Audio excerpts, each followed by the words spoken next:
Hello guys, my name is Samuel D. Quadia, a tutor in the Nusrat Senior School, the Gambia.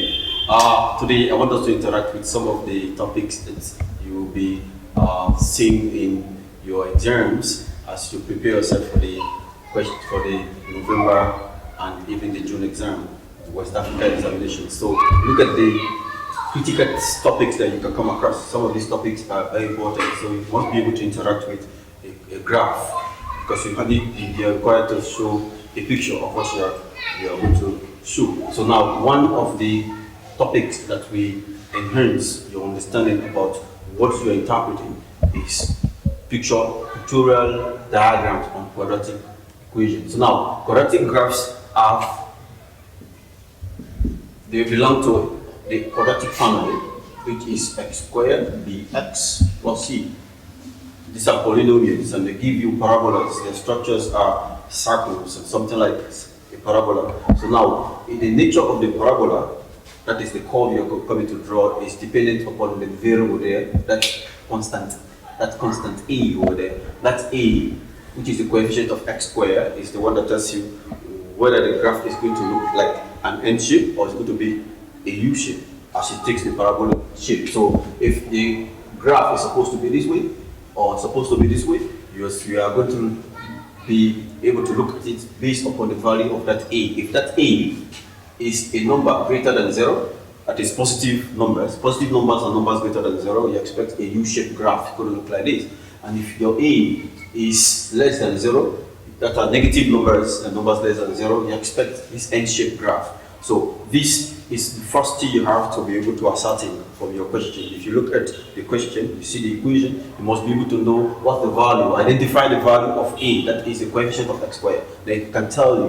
what's the nature of the graph you're expecting. And the next question you'll be coming across after copying or completing the table, you'll be required to find the roots of the equation. And they will say the root of this equation given to you is where the curve cuts the x-axis. So this is the x-axis, this is the x-axis. So let's say it's a U shape. This guy is cutting somewhere there, let's say -1, and here is cutting at 4. So the roots are -1 for that graph, and also x equals to 4 there. So it is the point where it is going to cut the x-axis that is called the root of the equation. It's also called the solution of the equation, or it's going to be the value of x when y is 0, because this line here, y is equals to 0 on this line. So now the value of x when y is 0 is another form of finding the root of that equation, or finding the solution of the equation. And in other words, they can also ask you to solve. Say solve. Solve means find the solution. So now you can find the solution to this graph by looking at the point where the curve is cutting the x-axis. In both graph, here also is giving you the root of the equation. And that's the second question maybe you'll be able to interact with. The third one is you'll be asked to find the maximum and minimum values. Let's get that. This is maximum value. The maximum is also called the greatest value. The greatest values are registered at y values. So let's say this was the y-axis and this guy is 4. So you draw a line to get there, and that value gives you the greatest value of y. So it is y equals to 4. That is the maximum value, greatest value. Let's say here, so also you draw here, let's say it is at -2. So the least value, this is the least value, it's called the minimum value. So you'll be asked to evaluate the maximum value and the minimum value. The minimum value is the same as the least value. The maximum value is the same as the greatest value, okay? So now you're also asked to find the gradient of this curve. Now the curve is parabola. So on parabola, it keeps changing because it's like a circle.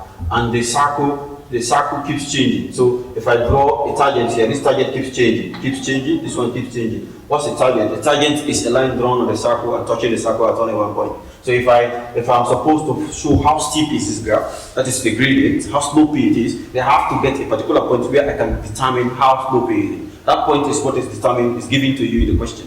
So you'll be asked to find the gradient at a particular portion, say at x equals to, at a point, say x equals to 2. So let's see how the gradients, the three gradients you may expect. You have gradient there, and you have that. So let's say the graph is sloping upwards. If the graph slopes upwards, you have a positive gradient. How do I know that? This is 4, let's say 6. This other one is 2, this is 4, this is 6. Now let's say the graph is sloping down, the line is sloping down, this upon here. Let's say I was trying to find my gradient at that point. So obviously my line is supposed to slope that way. If I was going to find my gradient at the point x equals that point, so I'm going to find the gradient, so I can get this kind of line. If I was expected to find the gradient at this point, my line will also go there. So now the tangents, the three tangents, you can expect this one. So you have 2, you have 4, and you have 6. You have 2 here, you have 4, you have 6. That's a y, that's x. Here also, let's say 2, 4, 6. This is x. You have 2, that's 4, that's 6. This is y. So now the first step is, first, since you can identify the position, the points where you're going to draw your gradients, then you have drawn your line, so that's a target. So you can now locate 2 points. Let's say I collect my point here, you take another point somewhere there. This point, the space must be reasonable somehow. So the first point was A here, this is B for this line. This I read here, along the x-axis is 2, along that is another 2. So I read around here, along here is 6, I read along here is another 6. So this was the first point, I call it x1, y1. This is the second point, x2, y2. So I come to put them inside this equation. There, x, that is the equation to find the slope. So now I come back here, same. I read here, this is the A, I locate here, maybe I locate here as B. So I read this point. Let's say this guy is dropping at 3, and this other one is at 6. So here also I read here, let's say at 6, and this one at 2. So this is 6 and 2. So now we have, the first point here was x1, y1. The second point is x2, y2. So I come back here, I put them in this equation. So I'm coming to fix all of them inside the equation. So watch out. Now I come back here. Let's say this line, this other gradient, the line is sloping right straight. So now I locate the same point A, then I locate here, this is B. So I read this point. This point is 2, and this point is 4. So I read this point, let's say this one is 6, and this one is T4. So this is the first point, I call it x1, y1. This is first point, second point, like that. So I come back, I find the gradient also. The gradient is given by this equation. So see how I'm going to fix all the numbers in there now. So I plug in some numbers. So see, y2 is 6, y1 is 2, x2 is 6, x1 is 2. So I have 4 divided 4. This is a positive 1. So when this line slopes up, my gradient is always positive. When you see the line sloping up, so watch out for that. Now when it slopes down, y2 here is 2 minus 6, x2 is 6 minus 3. So I have minus 4 divided 3. This is a negative number. So when my line slopes down, I expect a negative slope, a negative gradient here. So look at this. This is straight, this is parallel to the x-axis. So watch out here. This is going to be 4 minus 4 divided by 6 minus 2. So I have 0 divided 4. This is 0. So the gradient of the, when the line is horizontal to the x-axis, the gradient is always 0. That is, here you have, let's say, it could be always found somewhere there, or on this kind of graph, you expect the gradient to be here. So now that line goes, so that is where we call the turning point of the graph. So you'll be expected to find the gradient at the point. Don't worry about where this line is supposed to be drawn. It will be given to you in the questions. You're going to be able to know x at the gradient at the point x equals 2, x equals minus 1, anything. So now that is for the gradients. Now you'll be also required to know the axis of symmetry. The axis of symmetry, axis of symmetry.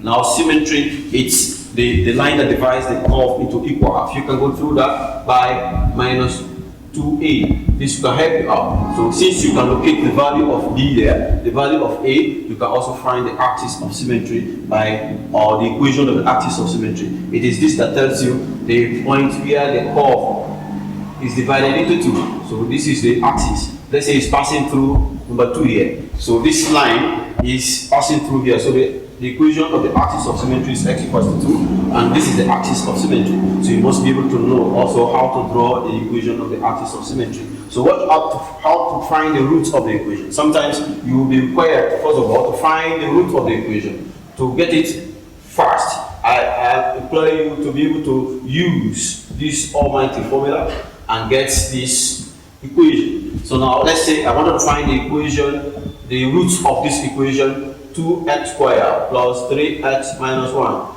Now from here, if I compare with that equation, this is ax squared plus bx plus c.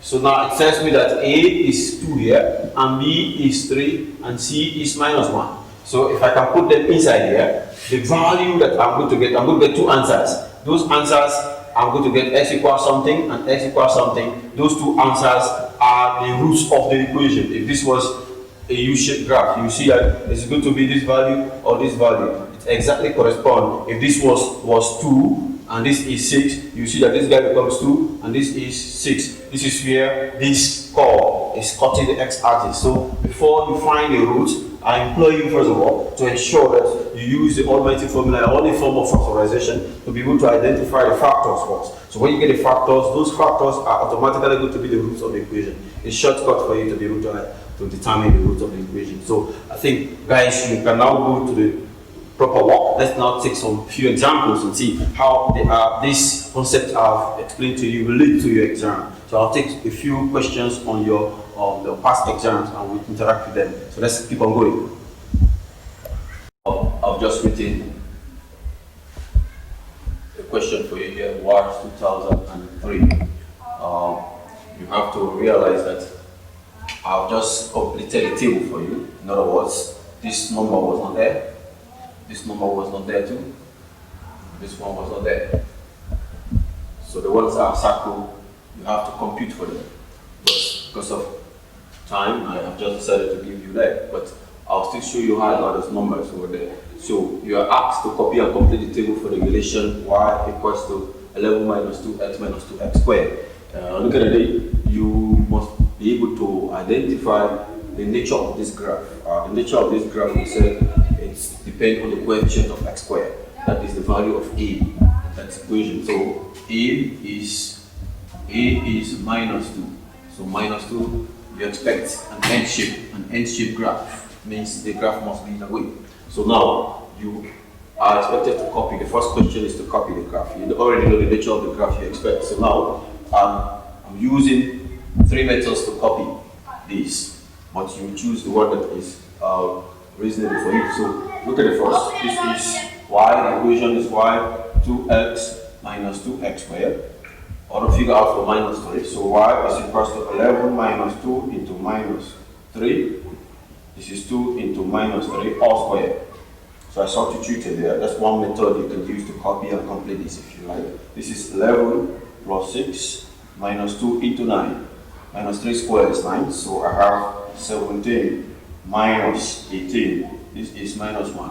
As I got a minus 1 over there. So that's one way you can compute for that, copy and complete if you like. You can also use the other, this is A, the other method of copying that table. You can also use the table method. You can use stuff like this. This is x, this is minus 4, this is minus 3, this is minus 2,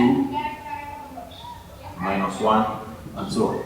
And you have the values of y. This is 11, and you have minus 2x, and you have minus 2x squared. Then you have the value of y down. So this is a table method. If you like, you can use the table method. So I still compute for minus 3. That is, this is the constant term, so it's constant for all of them, 11. Now I'll substitute minus 3 in this equation. So I'll have minus 2 into minus 3, that is 6. So I have 6 here. So what I did horizontally is what I'm doing vertically as well. So this is the same method as this. So now I can go back to this other one. This is minus 2. I put minus 3 there, square. This is minus 2. This is 9. This is minus 18. This is the 2. So what I got there is the same thing I'm doing vertically. So I add, this is 17 minus that will still give you minus 1. So you still have minus 1 there using this method. This is another method. But the method I would like you to use is the last one, which is the technology. You already have a calculator. Use your scientific calculator. I'll just draw the picture of the calculator for you. See how it looks like. This is scientific calculator. Now, if you have your scientific calculator, let's you look for these keys there. There is a key, mode key somewhere there. There is an x squared key somewhere there, just at that position. You have a minus in the bracket key somewhere there. You have the left bracket key. You have the right bracket key over there. And you have equal. Maybe you have a plus, normal plus. You have a normal minus somewhere there. So these keys are very important for this. Maybe you have a second function somewhere there. So now what you need these keys, these 4 keys to evaluate. Now you must ensure that there's a small d on the screen. That's telling you that you're operating in degrees. Now there are three categories, three rooms of this calculator. You have the D, this is the degree, you have the gradient, you have also the radian. So you have to ensure that you are not in that system. You must be inside the degree system if you want to punch this calculator. So when I see the minus in the bracket, I use this key. When I say left bracket, I mean this key. When I say right bracket, I mean this key. When I say x square, I mean this key. So you must be ready with your calculator. As I'm going around over the keys again, you must be able to locate this key on your Casio. You are advised to look for Casio or any other effect, you can look for it. So this is the minus in the bracket. When I say minus in the bracket, I mean that key. This is normal, this is left bracket, right bracket. This is normal plus, this is the normal minus. I'm trying to differentiate this minus from this. That's why this one is in the bracket. Now this is equal to sign. This is x squared. So we'll go together, we'll come back to this. So if you are ready with the calculator, we go together and see how we can get minus 1 again from your calculator. This one is the one that is recommended for you because it's shorter and it will save time. You know, time is not in your favor that day. So let's start. Start with 11. Just punch 11. First of all, make sure you have all these components. You have D on your face. So if there's D there, then you start again. You punch 11. You go to normal minus. That's the key there. Normal minus. You punch number 2. You go to left bracket. You go to minus in the bracket. You click 3. You close the bracket. That is the right bracket. Minus, that's normal minus. You go to 2. You go to left bracket. Minus in the bracket. You go to 3. You close the bracket, that's the right bracket. Then you go to square, this key here. Then you punch equal to sign.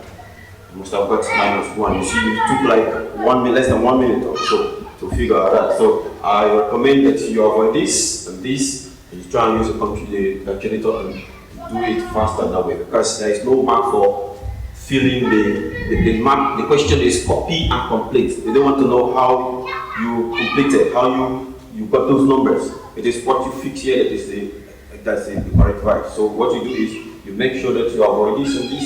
But if you know you don't have a calculator or your calculator is not in you can come back here and use substitution method or table method. It's all relevant for you. But I advise you to use a calculator because it's faster. Now we have got the calculator. Now we want to plot now they say draw the graph of this. We have already copied and completed using the method. So we want to plot the graph. They say plot the graph using the scale of 2 centimeters to 1 unit on the x-axis. So your graph paper there, the two thick lines there, between every two thick lines is 2 centimeters. You must have known that already. This is 2 centimeters, it's another 2 centimeters, 2 centimeters. This is 2 centimeters, 2 centimeters, 2 centimeters. So it's telling you here that you use 2 centimeters on the x-axis for every 1 unit. That's what I'm using here. 2 centimeters, 1 unit, 2 centimeters, 1 unit, 2 centimeters, 1 unit, 2 centimeters, 1 unit, 1 unit, 1 unit in that order. Now here, I'm also using on the y-axis 2 centimeters to 5 units. That is 2 centimeters to 5 unit there, 5 unit there, 5 unit there, 5 unit, 5 unit, 5 unit. That order. That is 5, 10, 15,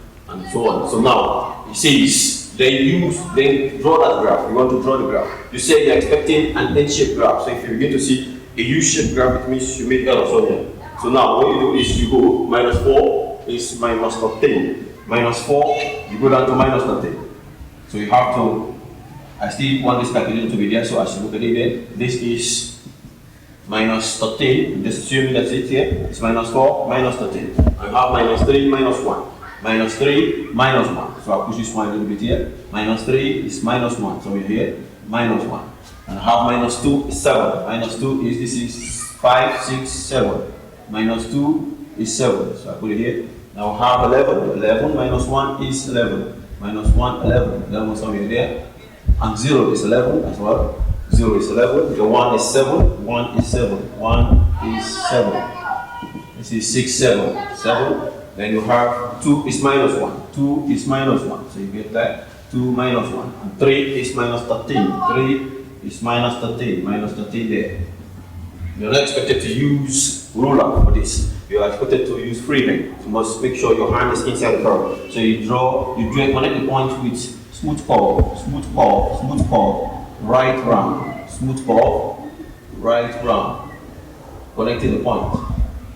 So I've connected the point, so you see it's an N-shaped graph because the value of A here is negative. So it gives you an N-shaped graph. Now let's follow up with the questions. The first question is find the root of the equation 11 minus 2x minus 2x squared. So look at this. The root of the equation says the original equation was 11 minus 2x squared. Now you ask to find the value of the root of this equation. So if you look at these two equations, the value, the right hand side, all the variables or terms are equal. So the left hand side must also be equal. So this means that y equals to 0.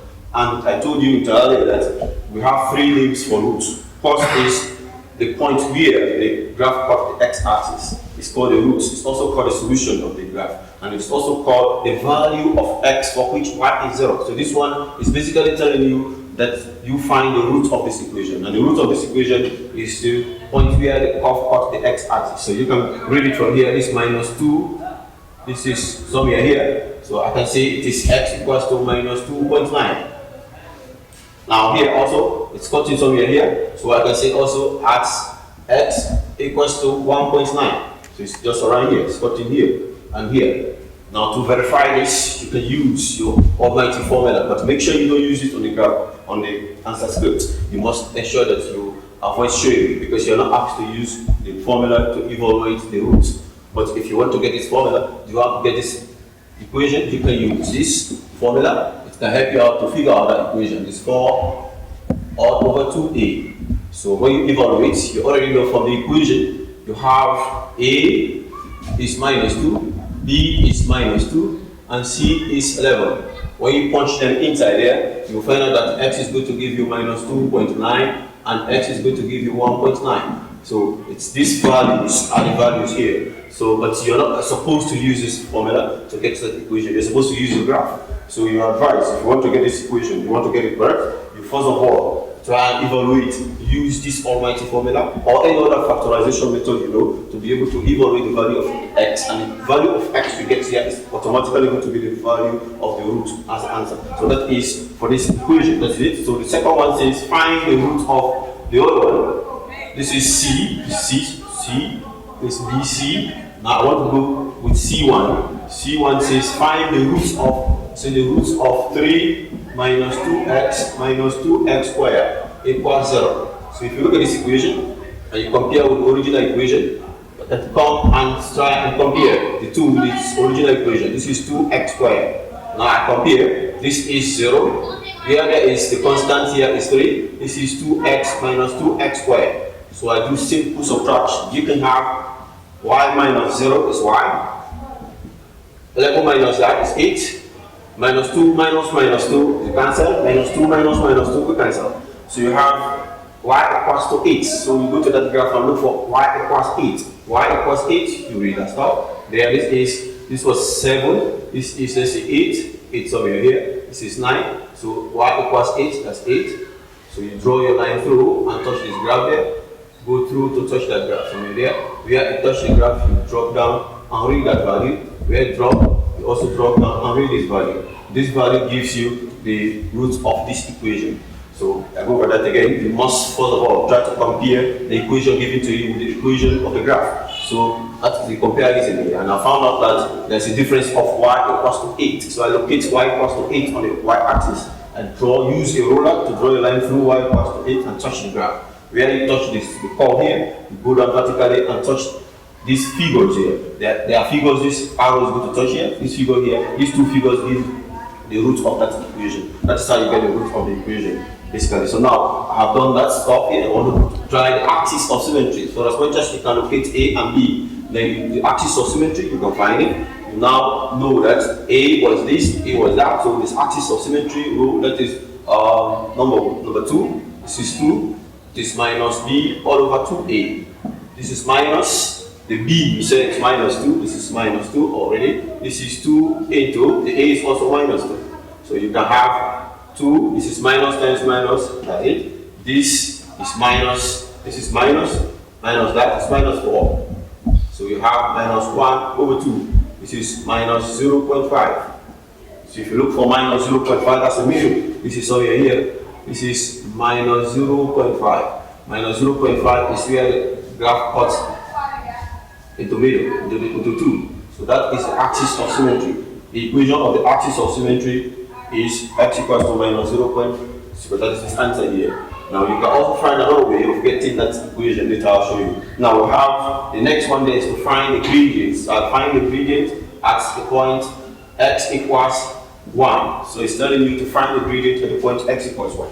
So you locate the value of 1 on the x-axis. That's the procedure. Use the graph. It says use the graph. So you have to use the graph. This x equals 1. You project until you touch the graph. The point where you touch the graph, you draw your tangent through that point. The tangent is a line drawn on the circle, touching the circle at only one point. That is the tangent. You draw the tangent right there.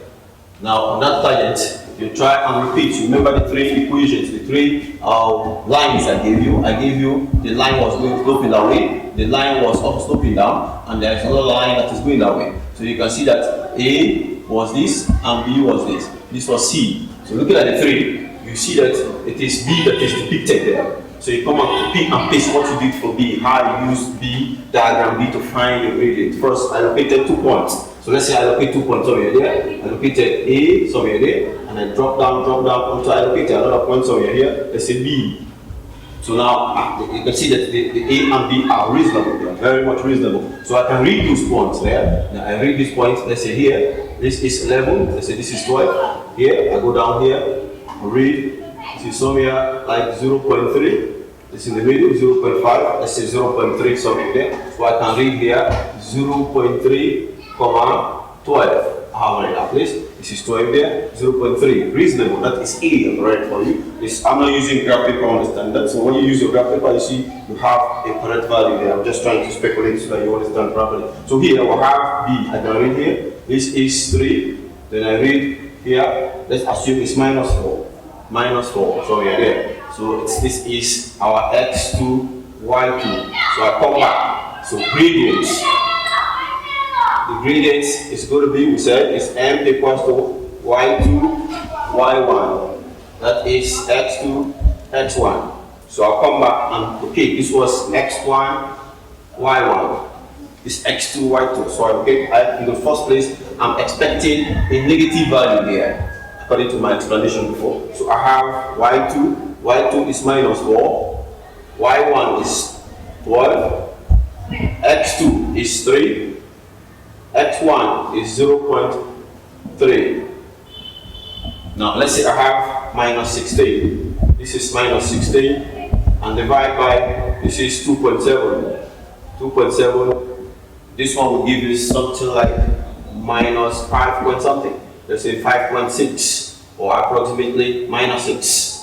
So now, if you want your calculator, you get a correct one from that point. So this is your estimated gradient. How do I know it is minus 6? You are expected to use this method to get a gradient. Watch out for the procedure to get a gradient. You say the gradient is at a point where x equals to 1. So I located x equals to 1 first of all. I drew a line to touch the curve. At that point where it's touching the curve, I draw my tangent. The tangent is a line drawn on the circle and touching the circle at only one point. So I draw the tangent through there. And now I locate 2 letters, 2 points on that tangent. Reasonable, correct spacing. So now I read those points along the x-axis and along the y-axis. I came back here, I already saw a point along the x, along the y-axis. This was the first point I came across when I was drawing this, and this is the second point. So the first point carries x1, y1. The second point carries x2, y2. So I have to substitute them into this equation. So this gives us our gradient. This is a negative number. It confirms what you did here. Said when the line slopes this way,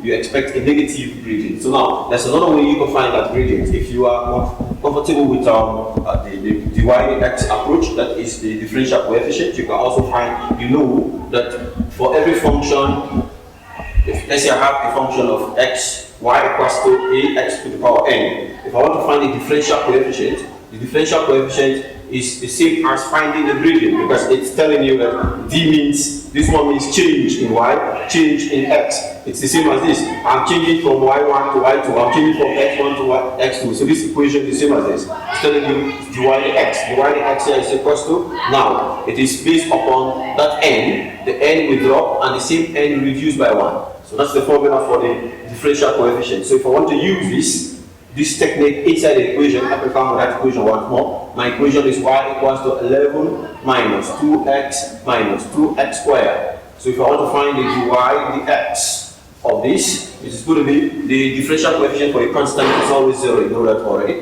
And now the same here, this is 2 raised to the power x 1 minus 1. This is 2 times 2 raised to the power x 2 minus 1. Right? This is the same procedure I'm saying. This is the n is dropping and the n reduced by 1. This is n before this other n, that is 2 before this 2, and the same n 2 minus 1. That's what I got there. So I now have dy dx is equals to 0 minus any number raised to the power 0 is 1. So now we have 2 times 1 is minus 2, we had done already, minus this is 2 times 2 is 4, x raised to the power 2 minus 1 is 1, that's going to give us 4x.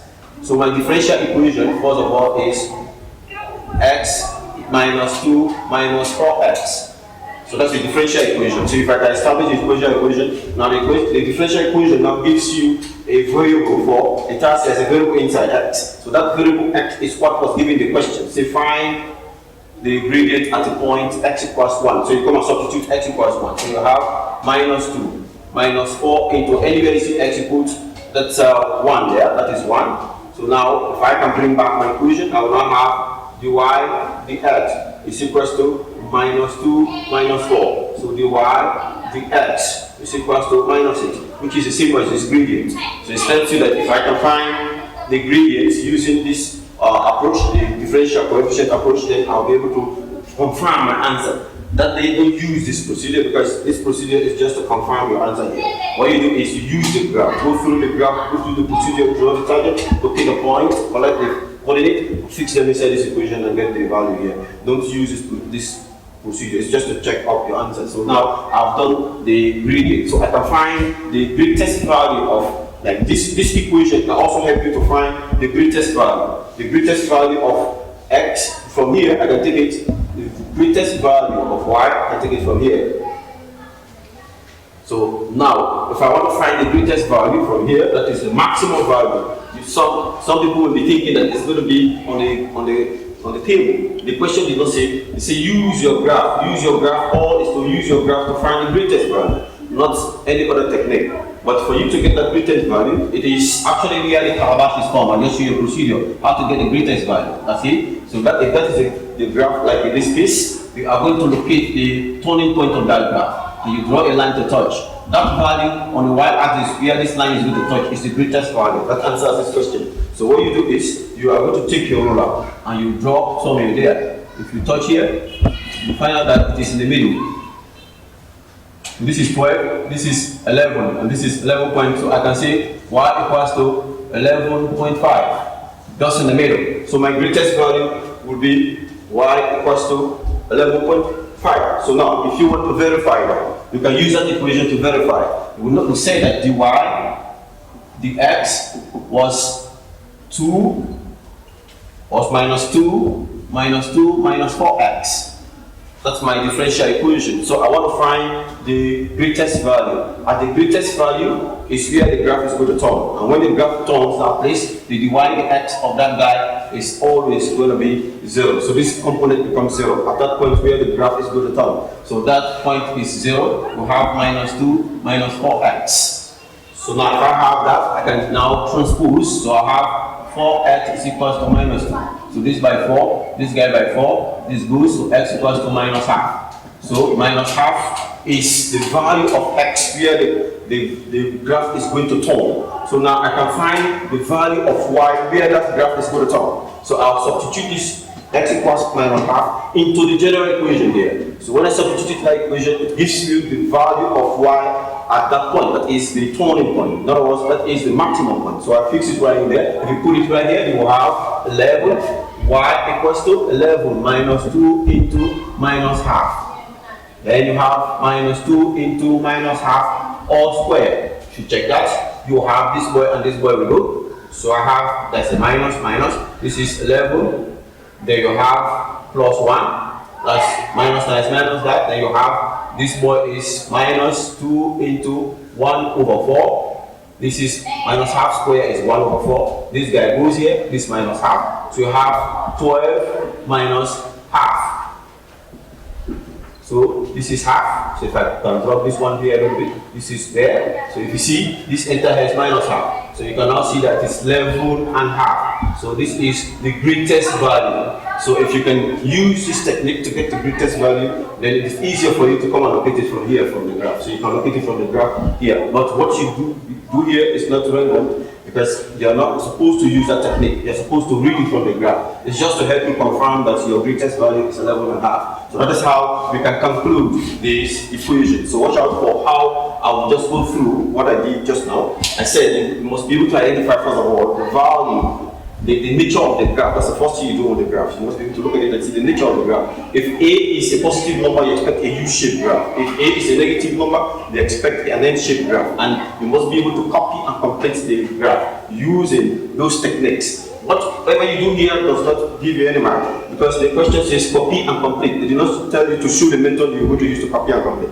Just copy and complete the table. Whatever you pick here is what is the mark, what is the value. So the way you get to value, those values that is not important. So what you do is you go to the shortest point, because time is not in your favor. You use a calculator. Make sure you read the keys. Before you punch your calculator, ensure there's a D on the screen that's telling you you're operating in the degree mode. So now, after which you plot your graph and ensure that your graph is interpreted based upon the equation. If the equation is supposed to give you a negative graph, you see that should be an N shape. If you see a U shape coming out, you try as much and check your working one more time. See how you can get the correct one. And watch out for how you compare equations that are given that are different from the other equations that are given. The current equation is this one. Now you are given another equation that is different from the parent equation. What you always do is to ensure that you try and see the difference between the parent equation and the equation that is given the question. You try as much to substitute or to subtract. When you subtract, you get the difference. And that difference will locate it on the y-axis, and you see the difference. If the difference is a y value, you can locate the y value on the y-axis easily. If the difference was 8, like in this case, we went to that equation, that y-axis, and located 8.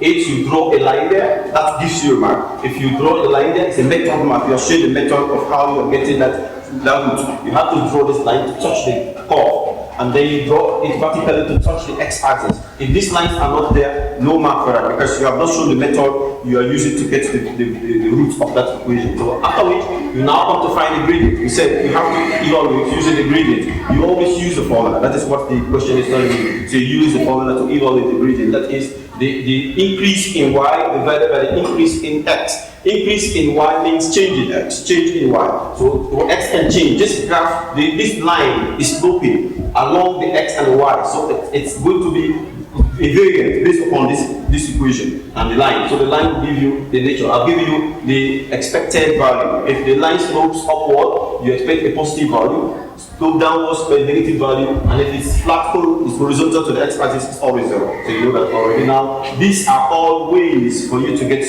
your graph correctly. That's why I'm giving you all these techniques here. But these techniques are not used. You are not going to use them whilst you are solving, because the question says use the graph. I'm just giving you techniques to be able to get the correct answers on the graph. So when you're using this one, make sure they are not visible, but just use them and ensure that you have the correct answer. I think that's what we can do for the first part of the graph. The first part of the graph is where all the variables are given. You have A given, you have B given, you have C given. I'm going to give you a different set of graph where you have the constant A is not given, B is not given, but you have C given. So you also manipulate this kind of graph. So let's go to the next. So follow up, let's see.